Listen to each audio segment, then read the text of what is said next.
Tara Winslow didn't call anyone. She didn't turn off the light.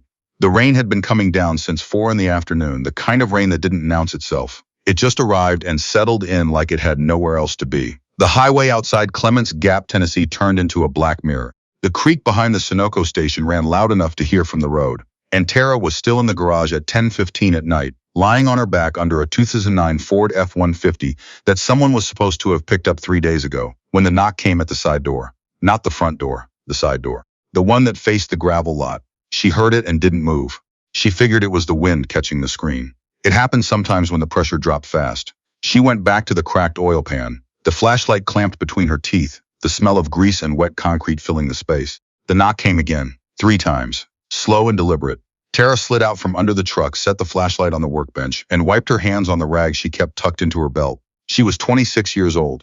She had run Bannon's garage alone for the past 11 months, since her Uncle Pell had his second stroke, and couldn't stand for more than 20 minutes at a stretch. The garage sat at the edge of town on Route 9, a 2-bay operation with a single lift, a parts cabinet held together by friction and habit, and a hand-painted sign outside that still said Bannon's even though nobody named Bannon had worked there in 12 years. She opened the side door. There were 7 of them standing in the rain.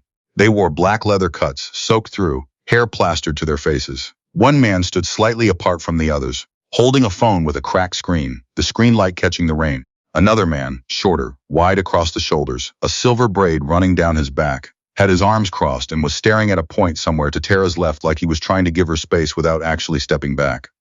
The tallest one, standing at the rear, had his hand pressed to the side of his neck. Tara noticed the hand first. The man's name was Finn. She didn't know that yet. What she knew was that the dark color along his jaw and down into the collar of his shirt was not shadow and it was not road grime. She had grown up in a house where her father came home some nights looking exactly like that. And she had learned young what dried blood looked like and what fresh blood looked like, and what blood looked like when it had been seeping for a while and the person carrying it had stopped feeling it move. This was the third kind. The man with the phone spoke first. He said his name was Aldrich, and he said it quickly, the way people say their name when they don't think their name is the point. He said they'd been riding through from Knoxville, heading west toward a memorial run in Parsons, when the storm shut the highway down. A tree across 70, 3 bikes down in the same half mile. Nobody killed, but Finn had caught a piece of guardrail when his bike went sideways, and they hadn't been able to get the bleeding to stop. He said they'd tried to find a clinic. The nearest urgent care was 22 minutes away and had closed at 8. He said they weren't looking for charity. They just needed somewhere to get out of the rain long enough to figure out what to do. Tara looked at Finn's hand against his neck. She said, "Bring him inside." The man with the silver braid, he introduced himself as Dougie, and later she would learn that his road name was Silverback, which fit him so completely. She could not imagine what his face had looked like before he earned it. Found the 3-legged stool in the corner and sat on it without being asked, like he'd decided that taking up the least possible space was the most useful thing he could do. The others arranged themselves similarly. They were careful. They moved like men who were accustomed to being in places where they weren't entirely trusted, and had developed a particular kind of restraint in response to that, not submission, but something more considered than aggression. Finn sat on the shop stool near the workbench. He was older than the others, maybe 50, with the kind of face that had been weathered into something harder than it started. He took his hand away from his neck when Tara asked him to and let her look. The cut ran from just below his ear to the edge of his collarbone. It was not deep enough to be immediately life-threatening, but it had been bleeding for a long time, and the skin around it was pale and the edges had started to close in a way that would make cleaning it harder. Tara had a first aid kit under the counter. She had upgraded it twice in the years she'd worked in this garage. Once after she sliced her palm open on a fan belt. Once after a customer's kid fell off the stack of tires near the front window and split his chin. She got it down and set it on the workbench and washed her hands at the utility sink. She didn't say anything while she did this. She didn't ask Finn what had happened, or whether this was his fault, or whether she should be worried about what came next. What she asked was, "Are you lightheaded?" Finn said, "A little." She said, "Okay, keep talking to me." He said, "About what?" She said, "Anything. Doesn't matter. I just want to hear your voice." Finn thought about this for a moment. Then he said his daughter had turned 9 last week. He said her name was Petra, and she had made him a card out of construction paper and drawn a motorcycle on the front of it with a green crayon, which was incorrect. His bike was black and chrome, but he had put it on the refrigerator anyway because the proportions were better than anything he could have drawn. Tara was cleaning the cut with saline and gauze. She didn't look up. She said, "That's a good reason to stay conscious." Finn said, "Yeah, it is." The rain hit the roof of the garage. Aldrich had found the folding chair stacked against the far wall and set them out without being asked. The man with the short red beard, She would learn later his name was Tomas, that he'd driven ambulance for 11 years before his knees gave out, and he found something closer to the ground. Had already gone through the kit before she got to it, and laid out what she'd need in order, clean to dirty. She hadn't asked him to do that either. She noticed. She didn't say anything, but she noticed. By 11 o'clock, Finn's neck was clean and closed and wrapped. He was drinking water from the bottle someone had found in the six-pack near the air compressor. Not the beer, the water. Though Aldrich had looked at the beer with what could be described as longing, and the color had come back into his jaw. The rain was not letting up. Tara pulled her phone out and checked the weather app. The highway closure was still active. The creek behind the Sunoco had hit flood stage 40 minutes ago. There was no getting out of Clement's Gap tonight, not on a motorcycle, not safely. She put the phone away. She did not think about this for very long. She said, "There's a room at the back of the house. My uncle uses it when he comes to check on things. He's not coming tonight. There's a couch in the office that folds out. It's not comfortable, but it's dry." She looked at the 7 of them. She did a rough calculation. "I can get some blankets from the house. The bathroom in the back has hot water." Nobody said anything immediately. Silverback Dudgy looked at Aldrich. Aldrich looked at Tara. He said, "We can pay for the space." Tara said, "I'm not charging you for a dry floor." Aldrich said, "You don't know us." Tara said, "I know Finn needs to stay warm and still tonight, and I know none of you are going anywhere on those roads. That's enough." She said it in the same tone she used when she told a customer their repair would cost more than they'd budgeted for. Not apologetic, not aggressive, just stating a true thing clearly. Dougie unfolded his arms. He looked at the floor for a moment. When he looked back up, he said, "Thank you, ma'am." She said, "It's Tara." He said, "Thank you, Tara." She gave them the back room and the fold-out in the bathroom. She went back to the office and sat at the desk and pulled out the folder she'd been trying to avoid for 3 days. The folder was from First State Lending. Tara's Uncle Pell had borrowed against the garage 18 months ago, when the furnace in his house went out in January, and the replacement cost more than he had. The loan was structured in a way that nobody had explained clearly, or he hadn't understood, or both. She still didn't know which, and it no longer mattered. What mattered was that the payment schedule had accelerated in March, and Pell couldn't keep up from his recliner, and the shop hadn't generated enough to cover both operations since she'd taken it over. And First State had sent a letter 2 weeks ago that used language she had looked up, because she wanted to make sure she was reading it correctly. She was reading it correctly. They had until the 14th to produce a sum that would require selling either the equipment or the property, and selling either would mean there was nothing left to run. The letter called this an opportunity to resolve the account. Tara had read that phrase 4 times and felt something cold and clear move through her each time.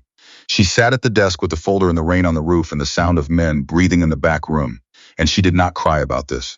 She had cried about it once, 2 weeks ago, in the parking lot of the grocery store, alone in her truck for 11 minutes. She had decided that was enough. What she had not decided yet was what to do. She closed the folder. She went back into the garage and finished the oil pan on the F-150 because someone was eventually coming to pick it up, and the work didn't stop because her circumstances were difficult. She was still under the truck at 1:30 in the morning when she heard movement in the garage and went very still. It was Tomas. He was standing near the workbench with 2 mugs of coffee, looking at the legs sticking out from under the truck. He said, "I made a pot, figured you might still be up." Tara slid out. She accepted the mug. The coffee was strong and slightly over-extracted, the way coffee gets when someone makes it in an unfamiliar kitchen and errs on the side of too much. It was exactly what she needed. Tomas sat on the stool. He didn't make conversation. He just sat there drinking his own coffee, and she stood at the workbench drinking hers. And after a while, she said, "You drove ambulance?" He said, 11 years. She said, "Did it ever get easier? The part where you can't fix everything." Thomas was quiet for a moment. He turned the mug in his hands. He said, "No. But you get better at knowing what you can fix and what you can't, and that helps. Knowing the difference." She didn't respond to that, but she heard it. The rain stopped at 4:15 in the morning. The highway wasn't cleared until after 7. The crew began getting themselves together around 6, moving quietly through the garage, folding the blankets with a neatness she hadn't expected, stacking the cups by the sink. Finn came to find her when she was out front, assessing the standing water in the lot. His neck was wrapped. He moved carefully but steadily, and the color in his face was good. He said, "We'd like to settle up." Tara said, "I told Aldrich." Finn said, "Not for last night. We heard that. We're talking about the truck." She turned to look at him. He said he'd been awake since 4, and while he was up, he'd walk through the garage the way he always did in unfamiliar spaces, just to know where things were. He said he'd looked at the F-150. He said Tomas had looked at it too. He said, "You've got a torque issue on that passenger side mount that's going to cause you problems before the frame gets better. Tomas can weld." Tara said, "The owner's already past due on pickup. I'm not putting more hours into it." Finn said, "We're not asking you to. We're offering." She looked at him for a moment. She said, "Why?" He said, "Because you let 7 strangers sleep in your shop during a flood, And you didn't ask a single question we didn't want to answer. She didn't say anything to that. He said, also Tomas is going to lose his mind if we don't let him find something mechanical to do before 9 a.m. He's like that. She laughed. It came out small and a little surprised the way a laugh does when you've forgotten for a moment that it's still something you can do. She said, okay. Thomas welded them out. A man named Prescott, who hadn't spoken much but turned out to have hands like a surgeon, worked on the transmission leak she'd been managing rather than solving. Aldrich climbed under a second vehicle, a Silverado that had been waiting for parts, and did a complete under-chassis inspection that would have taken Tara 4 hours alone. They worked like people who'd worked in tight spaces together before. No announcements, no assignments, just an awareness of where each person was and what they were doing and what came next. Dougie stood at the entrance to the garage and watched the road. At one point, Tara came to stand next to him. He had a coffee in his hand, the third or fourth of the morning. She said, what are you looking at? He said, just watching. She said, for what? He said, nothing particular, old habit. She nodded. She understood old habits. She had a few herself. Before they left, Aldrich asked if he could take a look at the folder on her desk. He said it plainly. He said he'd seen the first state letterhead when he was looking for the extra blankets. He said he wasn't asking to be intrusive, and if she said no, he would let it go. But he had spent 9 years doing title work before he got out of that business, and he had seen that letterhead before, and he wanted to look at it if she'd allow it. Tara stood in the office doorway. She looked at the folder. She had not shown it to anyone. Not Pell, because it would break him. Not anyone else, because there was no one else she would have shown. She said, it won't change what it says. Aldrich said, I know, but sometimes the way it's said matters. She slid the folder across the desk. He read it slowly. He read it again. He asked her 2 questions. She answered both. He nodded once and set it back down. He said, this clause here, the acceleration provision, it's triggered by a missed payment in a preceding quarter. If the payment for March was made, even partial, it should have reset the clock. Do you have a record of what Pell paid in March? Tara looked at him. She said, I'd have to check his files. Aldrich said, you should check his files. He wrote a phone number on the back of the letterhead, not over the text, in the white margin, carefully. And he said there was a woman named Sandra Ochoa in the county legal aid office in Greenfield who was the best loan dispute attorney he had ever personally watched take a lender apart, and that Sandra answered her phone before 8 a.m. He said, I'm not promising anything, but this letter is not the end of the road. I want you to know that. Tara looked at the number for a long time. She folded the letter back into the folder. She said, okay. They loaded up around 9:30, the highway clear now. The sky, that particular clean blue that comes after a storm, has used everything it had. 7 bikes lined up along the shoulder of Route 9. Finn's bike had a scuff on the tank from the guardrail, but it ran clean. Prescott had checked it twice. Tara stood in the doorway of the garage. She wasn't sure what she expected, a nod maybe, a wave. The sounds of engines pulling away. Finn walked back to her. He reached into the inside pocket of his cut, still damp from last night, dried in the shape of the night he'd had, and took out something small. He held it out. It was a brass coin, heavy for its size, a custom strike. On one side, the club's emblem. On the other, 2 words and a number. Road debt, paid. He said, anybody who carries that and finds themselves in need, any chapter, any city, you show that, they'll help. Tara took the coin. She turned it over in her palm. She said, I didn't do it for a return. Finn said, I know. That's exactly why. He walked back to his bike. The engine started, one by one, that low rolling thunder that you felt in your sternum before you heard it properly. They pulled out in formation. Dougie at the rear, last one out, the way she'd heard the rear guard always rode. And they turned onto Route 9 heading west, and in 30 seconds they were gone around the bend. The garage was quiet. Tara stood in the doorway for a while, the coin in her hand, the sound of the creak somewhere behind the Sunoco, still running high but no longer angry. Then she went inside and found Pell's filing box in the back of the storage closet. The one he kept his payment records in, the one she had never gone through because it had always felt like trespassing. She set it on the desk. She opened it. She started at the back where the most recent records were. The March payment was there. Partial but there, dated the 7th, processed and stamped. She sat with that for a moment. She looked at the phone number Aldrich had written in the margin of the letter. She looked at the clock on the wall. It was 8:44. She picked up her phone. Sandra Ochoa answered on the second ring. 3 months passed. The legal aid office sent 3 letters to First State. First State responded to 2 of them. The third provoked a phone call from a lawyer whose firm had the kind of name that was 4 surnames in a row, which Tara had always understood to mean serious business, and who told Sandra Ochoa that the acceleration clause had been improperly triggered given the March payment history and that First State was prepared to restructure the loan terms. Sandra had called Tara afterward and said, restructure. You know what that means in plain English? Tara said, tell me. Sandra said, it means they blinked. Tara sat in the office chair. She looked at the letter from First State on the desk, the new one, the one with different language than before. She read the phrase mutually agreeable resolution and felt something release in her chest that she hadn't fully realized was still clenched. She called Pell. He picked up on the fourth ring, his voice the careful, slow version it had become since the second stroke. She told him what had happened.